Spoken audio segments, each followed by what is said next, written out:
عباس صاحب، آپ اس سارے منظر کے اوپر کیا کہیں گے؟ واقعی حکومت اپنی مرضی کے بیان دلوانے کے لیے اس طرح کے حربے استعمال کر رہی ہے؟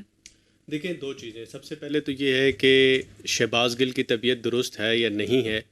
اس کے اوپر یہ شہباز گل اگر ذاتی طور پہ کہتے کہ جب میں بیمار ہوں، میری طبیعت ٹھیک نہیں ہے، تو شاید اس کو قابل اعتبار نہ ہوتا.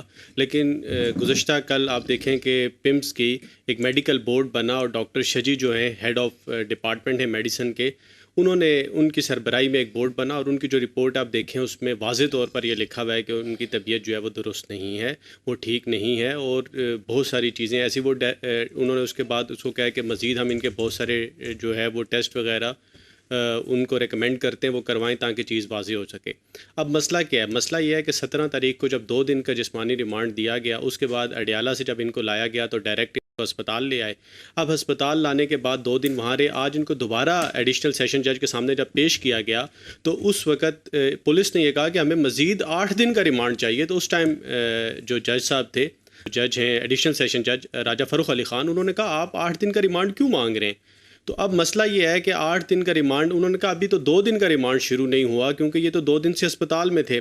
تو اب پیر والے دن تک ان کو ہسپتال میں رکھنے کے لیے کہا گیا ہے اور پیر والے دن اسلام آباد ہائی کورٹ میں بھی یہ ریٹ پٹیشن پینڈنگ ہے. وہ اس کو ڈیسائیڈ کریں گے کہ ایکسٹینشن آف ریمانڈ جو ہے وہ ہو سکتا ہے قانونی طور پہ کہ نہیں ہو سکتا. اب مسئلہ کیا ہے؟ مسئلہ یہ ہے کہ یہ صرف شہباز گل کا معاملہ نہیں ہے.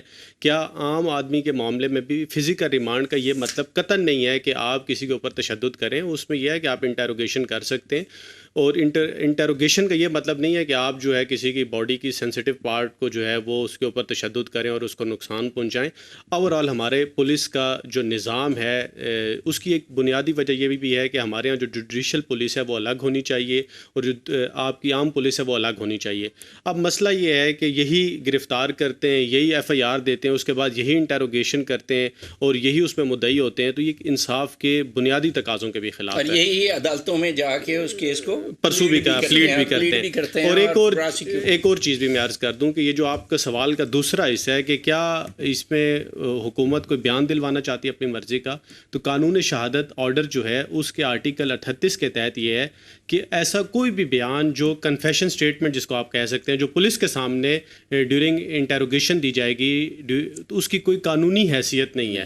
اگر وہ دلوا بھی دیتے ہیں، بالفرض وہ کہہ دیتے ہیں کہ جو میں نے عمران خان کے کہنے پہ ایسا کیا، تو اس کی کوئی قانونی حیثیت نہیں ہے. تو میرے خیال سے یہ ایک ایسی یوز لیس ایکسرسائز کی جا رہی ہے جس کا کوئی نتیجہ نہیں نکلنا. تو اس سے بہتر یہ ہے کہ تمام پولیٹیکل پارٹیز کو یہ کنسنسس کے ساتھ جو ہمارا پولیس کا سسٹم ہے، دیکھیں پولیس کا جو سسٹم ہے کرمنل جوڈیشل سسٹم کے ساتھ وہ لازم ملزوم ہے، آپ اس کو مل کے بہتر کریں اور وہ ایک انسانوں والی پولیس ہو. ایسا نہ ہو، دیکھیں پولیس کا بنیادی تصور کیا ہے کہ وہ انسانوں کے حقوق کی، ان کی عزت کی، ان کے جان کی، آبرو کی حفاظت کرے گی. لیکن ہمارے ہاں جو پولیس کا تصور ہے، پولیس کا نام آتے ہی جو ہمارے دماغ میں ایک تصور آتا ہے، سب سے زیادہ خطرہ ہی ان سے ہوتا ہے. تو اس لیے اس کو درست کرنے کی ضرورت ہے، اور باقی اس کی کوئی قانونی حیثیت نہیں ہے. اگر اس کو وہ مزید فردر رکھ بھی لیتے ہیں تو کوئی فرق نہیں پڑے گا.